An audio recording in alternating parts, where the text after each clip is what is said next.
quero cumprimentar a todos. Eu sou Ana Cristina Bressa e estou aqui para mais uma dica do arquiteto.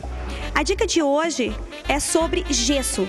Nós vamos utilizar essa obra que está em fase de acabamento para dar exemplos da utilização do gesso para acabamento na obra. Nós temos duas situações acontecendo nessa obra. Nós estamos utilizando para forro o gesso acartonado e o gesso comum. O gesso acartonado nós vamos utilizar nessa obra para locais mais altos e que é mais difícil o acesso, onde os andaimes são mais altos, por causa do tamanho das placas do gesso acartonado. Então nós utilizamos nessa obra nos locais que estão mais altos, onde nós usamos um pé direito duplo, pela facilidade da colocação das placas, que são bem maiores. O gesso comum, como vocês podem ver em alguns pontos, nós utilizamos nos locais em que era mais fácil, era mais baixo, como as placas são menores, era mais fácil a utilização do gesso comum. Gera uma economia, tanto no material quanto na mão de obra. Especificamente nessa obra, nós não utilizamos o reboco na laje, a gente optou pelo gesso, porque é mais rápido e mais econômico. Então a gente já economizou material, economizou mão de obra, nós economizamos os andaimes, então geramos várias economias dentro dessa obra.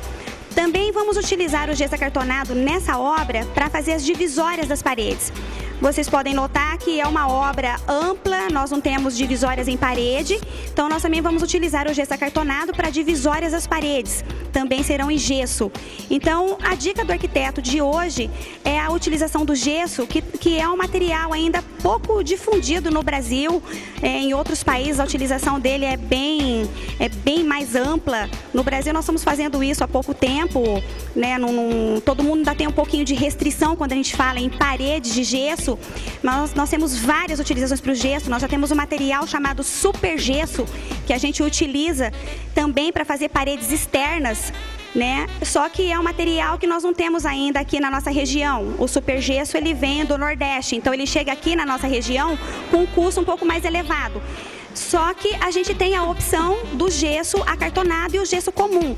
Então, em várias obras, os arquitetos estão utilizando o gesso para economia e para embelezamento.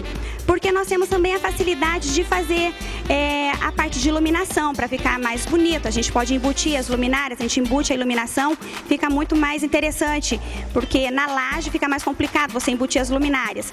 Então, a utilização do gesso está sendo bem divulgada agora, os arquitetos estão gostando muito de usar o gesso nas suas obras, porque fica mais econômico, mais barato e fica mais bonito também. E tudo que gera economia sempre é bom, né? A gente tem sempre que economizar material. Essa foi a dica de hoje para o programa Imóvel na TV e nós estaremos juntos no próximo programa para mais uma dica do arquiteto.